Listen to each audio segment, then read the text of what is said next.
নমস্কার বন্ধুরা, আশা করছি সবাই ভীষণ ভীষণ ভালো আছো। আজকের আবারও একটা নতুন রেসিপি নিয়ে তোমাদের কাছে চলে এসেছি। শুধু এটুকু বলতে পারি, সন্ধ্যাবেলা স্ন্যাক্স হিসেবে যদি এই রেসিপিটা থাকে, বারবার মনে হবে যে এই রেসিপিটা বানিয়ে খাবো।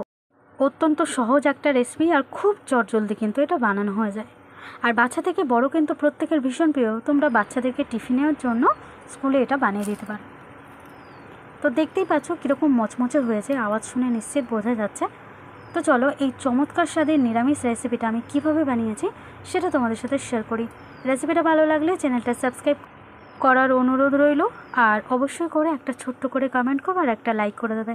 তো দেখো এখানে 1 ইঞ্চি পরিমাণ আদা, 3টে কাঁচা লঙ্কা নিয়েছি আর একটা টমেটো কুচিয়ে নিয়েছি। তো প্রথমে সাদা তেল 2 টেবিল চামচ দিয়ে ওর মধ্যে দিয়ে দিয়েছি একটু গোটা জিরাটা নাড়াচাড়া করে থেতো করা আদা কাঁচা লঙ্কাটা দিয়ে দিয়েছি। ঝালটা কম বেশি নিয়ে নিতে পারো, অসুবিধা নেই। আদাটা একটু নাড়াচাড়া করে নিয়েছি, কাঁচা গন্ধ চলে যাবে এরকমটা কোনো দরকার নেই। আদাটা তেলের মধ্যে জাস্ট একটু নাড়াচাড়া করে নিতে হবে, প্রায় 30 সেকেন্ড মতো।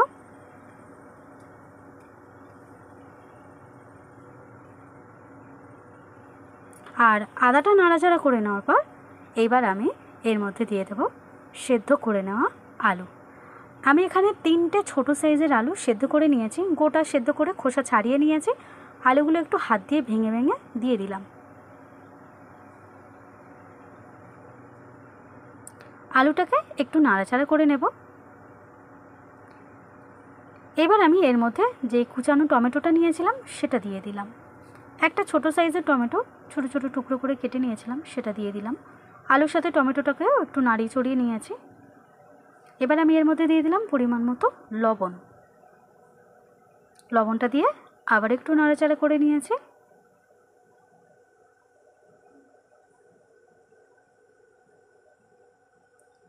বেশ 1 মিনিট মতো নাড়াচাড়া করে নেওয়ার পর এর মধ্যে দিয়ে দিলাম সামান্য একটু হলুদ আর একটু ধনিয়া গুঁড়ো আর একটু লঙ্কার গুঁড়ো দিয়েছিলাম।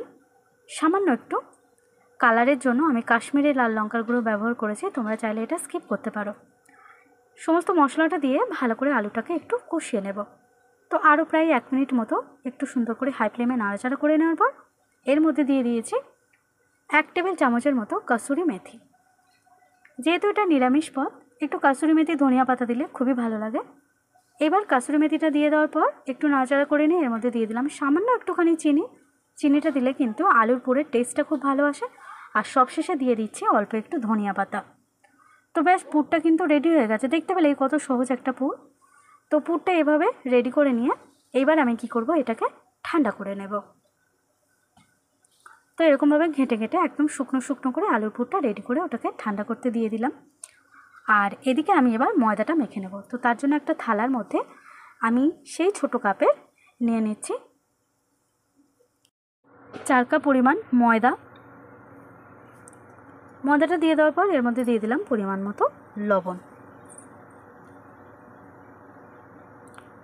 আর ময়দাটা একটু প্রথমে নাড়াচাড়া করে নিচ্ছি, মানে লবণটা একটু চারিদিকে একটু ময়দার সাথে মাখিয়ে নিচ্ছি।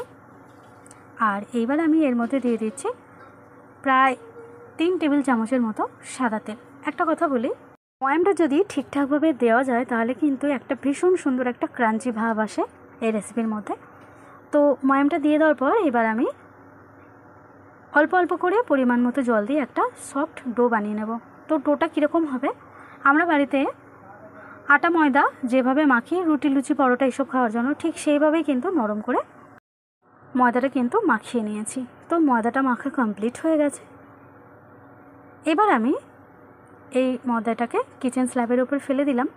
আর এর থেকে এবার আমি একটু ছোট ছোট লেচি কেটে নেব। তো আমি এখানে মোট 6টা লেচি তৈরি করব। একটু ছোট ছোট সাইজের করেছি কারণ এটাকে আবার বেললে অনেকটা বড় হয়ে যাবে। এবার আমি এগুলোকে একটু গোল গোল শেপ দিয়ে নিচ্ছি।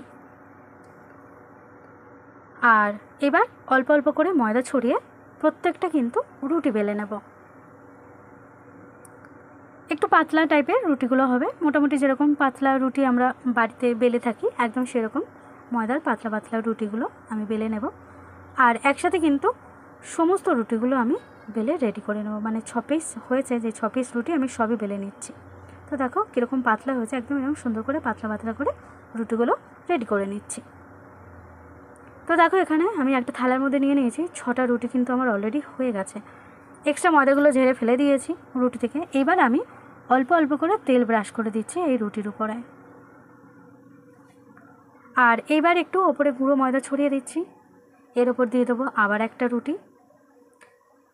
আবার আমি তেল ব্রাশ করে দেব, দিয়ে আবার শুকনো ময়দা ছড়িয়ে দেব। আর আমি তেলের মধ্যে একটু গোলমরিচ একটু ক্রাশ করে নিয়েছিলাম। গোলমরিচের ফ্লেভারটা দিলে কিন্তু ভীষণ ভালো লাগবে। আমি সাদা তেলের উপর 1 টেবিল চামচ মতো গোলমরিচ একটু দিয়ে দিয়েছিলাম। তো এইভাবে কিন্তু আমি মোট 6টা রুটি কিন্তু রেডি করে নিয়েছি। এবার হাত দিয়ে একটু চ্যাপটা করে নিলাম আর এরকমভাবে একদম সুন্দর করে একটা রোল বানিয়ে নিয়েছি। যেদিকটা এরকম খোলা অংশ এদিকে একটু জল দিয়ে দেবো, অল্প করে একটু জল দিয়ে এটাকে চেপে দেব। এবার হাত দিয়ে একটু সেট করে নিলাম। আর এবার এইটা থেকে কিন্তু আমি ছোট ছোট কিন্তু আবারও লেচি কেটে নেব ছুরি দিয়ে।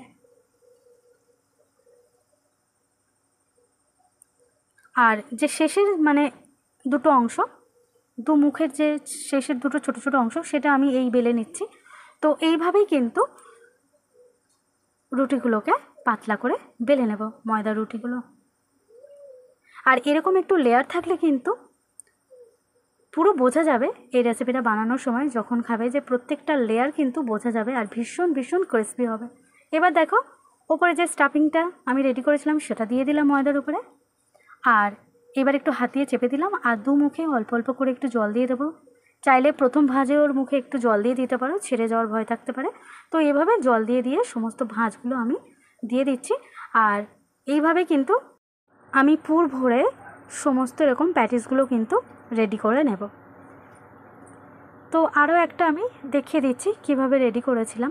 দেখো এইভাবে একটু জল লাগিয়ে দিতে হবে, মানে জোড়ার মুখগুলো একটু জল লাগিয়ে দিলে ভালো হয়, কারণ তেলের মধ্যে দিলে তখন আর ছাড়ার ভয় থাকবে না। তো এরকম সুন্দর করে আমি সমস্ত প্যাটিসগুলো রেডি করে নেব। তো চলো সবগুলো রেডি করে নিই।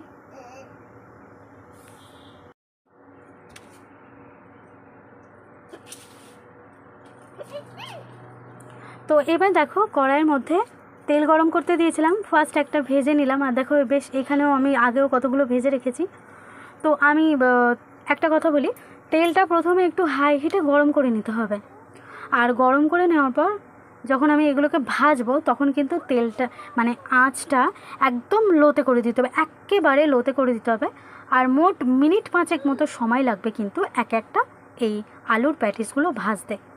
তো চলো আমি যেভাবে বললাম লো টু মিডিয়াম ফ্লেমে সমস্ত প্যাটিসগুলো এরকম সুন্দর করে একদম গোল্ডেন কালার করে ভেজে নিলেই কিন্তু তৈরি হয়ে যাবে এই মুচমুচে আলুর এই স্ন্যাক্সটা। আশা করছি আমার এই আজকের রেসিপিটা তোমাদের সবার ভীষণ ভালো লেগেছে। আর আমার রিকোয়েস্ট রইল প্লিজ একবার বাড়িতে ট্রাই করবে। আর যদি ভালো লেগে থাকে কমেন্ট করে আমাকে অবশ্যই জানাবে রেসিপি তোমাদের কেমন লাগলো। তো চলো আজ এই পর্যন্তই, আবারও দেখা হবে এরকম আরও অনেক নতুন নতুন অনেক ধরনের রেসিপি নিয়ে। ততক্ষণ অবধি সবাই খুব ভালো থাকবে, সুন্দর থাকবে, সুস্থ থাকবে। আর অবশ্যই অবশ্যই করে আমাকে একটু সাপোর্ট করবে। তো চলো সবাইকে টাটা।